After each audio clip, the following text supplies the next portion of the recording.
আমাদের বাঁচান, জমি দখল আটকান, হাত জোর করে মমতার কাছে কাকুতি মিনতি। মমতার রাজ্যে একই হচ্ছে। গুন্ডারা জমি দখল করার পাশাপাশি জমি না দিলে মারার হুমকি দিচ্ছে। এই ভয়ঙ্কর অভিযোগ মুর্শিদাবাদের। তাদের অভিযোগ শুনলে গা শিউরে উঠবে। তাও আবার একই পরিবারের মধ্যেই চলছে এই সম্পত্তি নিয়ে বিবাদ। তারা অভিযোগ করেছে তাদের পৈতৃক সম্পত্তি গুন্ডা মস্তান দিয়ে বোমা পিস্তল দেখিয়ে প্রাণী মারার হুমকি দিয়ে জবরদখল করা হচ্ছে। এর ফলে আতঙ্কে সিটিয়ে রয়েছে গোটা পরিবার। তাদের খুড়তুতো ভাইদের ওপরেই অভিযোগের তীর। তারা প্রাণনাশের ভয় পাচ্ছেন। আমাদের বাঁচান, জমি জবরদখল আটকানোর ব্যবস্থা করুন, হাত জোর করে রাজ্যের মুখ্যমন্ত্রীর কাছে কাকুতি মিনতি করে আবেদন মুর্শিদাবাদের সুতির জমি মালিকদের। ভাবতে পারেন, মমতা বন্দ্যোপাধ্যায়ের কাছে রীতিমতো সাহায্য চাইছেন তারা, তাও আবার নিজেদের খুড়তুতো ভাইদের থেকে বাঁচতে। যদি মুখ্যমন্ত্রী তাদের দিকে ফিরে তাকান তাহলে হয়তো এই সমস্যা থেকে মুক্তি পাবেন তারা। অভিযোগকারীরা কি বলছেন শোনাবো আপনাদের। ভাবকি মোজা দাগ নম্বর 924 এই জায়গাটা নিয়ে আমার বাপ দাদার পৈতৃক সম্পত্তি, যার আরএস মূলে 3 বিঘার মালিক আমরা, 3 বিঘার মালিক আমার কাকাতো ভাইরা। আজকে আমার কাকাও বেঁচে নাই, আমার আব্বাও বেঁচে নাই। যতটা আমরা মালিক ততটা আমার কাকাতো ভাইরাও মালিক, কিন্তু তারা সম্পূর্ণ জায়গাটাকে আজকে ঘিরে নিচ্ছে বেআইনিভাবে। তার জন্য আমি কিন্তু পুলিশের কাছে সহযোগিতা চেয়েছিলাম, কোনো সহযোগিতা পাইনি। কিন্তু আজ অবধি আমি চাইছি যেন পুলিশের সহযোগিতা পাই। কেন পাবো না? আমি কি পশ্চিমবাংলার মানুষ নয়? পুলিশকে আমার সহযোগিতা করবে না? আমি বলছি আপনারা আমাকে সহযোগিতা করুন, জায়গা থেকে আমাকে যতটা পাবো ততটা উদ্ধার করুন। আমাদের কাগজপত্র সঠিক আপনি দেখুন, দেখে আমাকে আপনি জানুন। তার সাথে যখন আমি বাধা দিতে যাই আমাকে ইঁট দিয়ে আরও অনেক কিছু নিয়ে আমাকে মারার হুমকি দেয়। আজ মুখ্যমন্ত্রী মহোদয়ার কাছে হাত জোর করে অনুরোধ করছি যে আমাদের যে পৈতৃক সম্পত্তি ভাবকি মোজা দাগ নম্বর 924 যে জায়গাটা আছে, 6 বিঘার জায়গা, যেটাতে আমরা যতটা মালিক ঠিক ততটাই মালিক আমাদের অপর পক্ষ, আমার অপর কাকাতো ভাই দাদারা। তারা গুন্ডা মাস্তান বাহিনী নিয়ে বম পিস্তল সংগ্রহ করে জবরদখল করে সমস্ত জায়গাটা ঘিরে নিচ্ছে। এই নিয়ে একটি রিপোর্ট তুলে ধরেছেন আমার কলিগ, দেখাবো আপনাদের। আমাদের পৈতৃক সম্পত্তি গুন্ডা মস্তান বোমা পিস্তল নিয়ে প্রাণনাশের হুমকি দিয়ে অবৈধভাবে আমাদের জমি দখল করে নিচ্ছে। আমরা আতঙ্কে রয়েছি, আমাদের প্রাণ সংশয় রয়েছে। আমাদের জমি অবৈধভাবে দখল থেকে আটকানোর ব্যবস্থা করুন, এই রকমই কাকুতি আবেদন জানিয়েছেন রাজ্যের মুখ্যমন্ত্রীর কাছে সুতির জমির মালিকেরা। তারা এই জমি আটকাতে হাইকোর্টের রিট পিটিশন, অন্যদিকে জঙ্গিপুর আদালতকে নির্দেশ দেওয়া এবং পুলিশ প্রশাসনের কোনো রকম সাহায্য না পেয়ে তাদের জমি অবৈধ জমির মালিকেরা অবৈধভাবে তাদের জমি দখলদারি করছেন। আর এই সুরাহা না পেয়ে তারা এবার রীতিমতো মুখ্যমন্ত্রীর কাছে লিখিতভাবে আবেদন জানালেন তাদের জমির অবৈধভাবে দখল হওয়া থেকে, জবরদখল হওয়া থেকে আবেদন।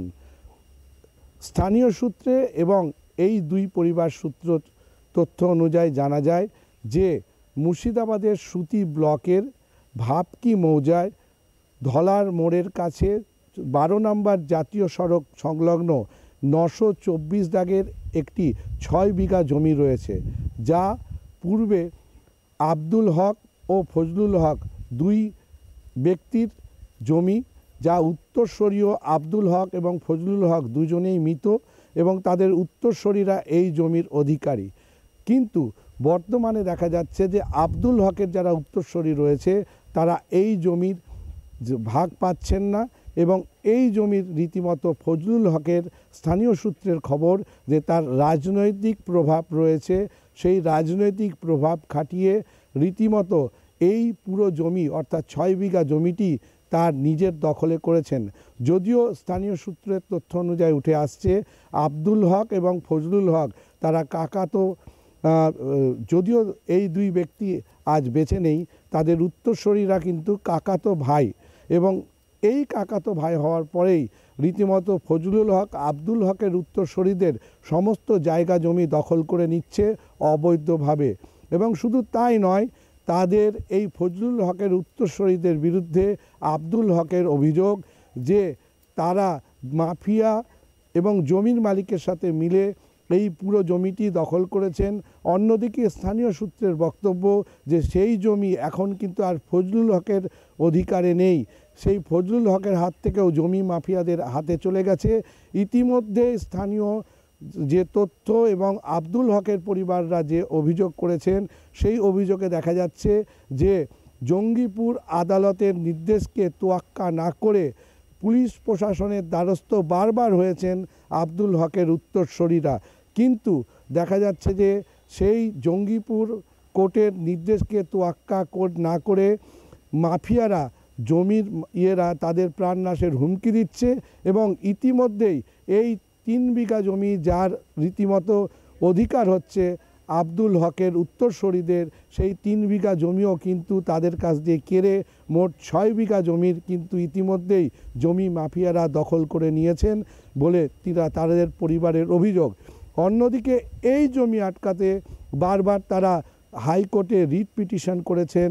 অন্যদিকে হাইকোর্টের নির্দেশ অনুযায়ী জঙ্গিপুর কোর্ট সেই নির্দেশ দিলে তা কিন্তু প্রশাসনিক ভাবে কোনো সুরাহা মেলেনি তাদের।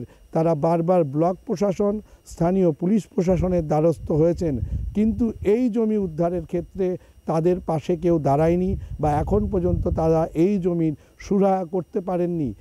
অন্যদিকে এই মাফিয়াদের পক্ষ থেকে তাদেরকে প্রাণনাশের হুমকি দেওয়া হচ্ছে এবং তাদের উত্তরসূরির যে জমি রয়েছে সেই জমি কিন্তু ইতিমধ্যেই জমির মাফিয়ারা বোমা, পিস্তল, বন্দুক নিয়ে রীতিমতো তাদের প্রাণনাশের হুমকি দিয়ে সেই জমি কিন্তু দখল করে নিয়েছে আর বাউন্ডারি দেওয়ার কাজও চলছে।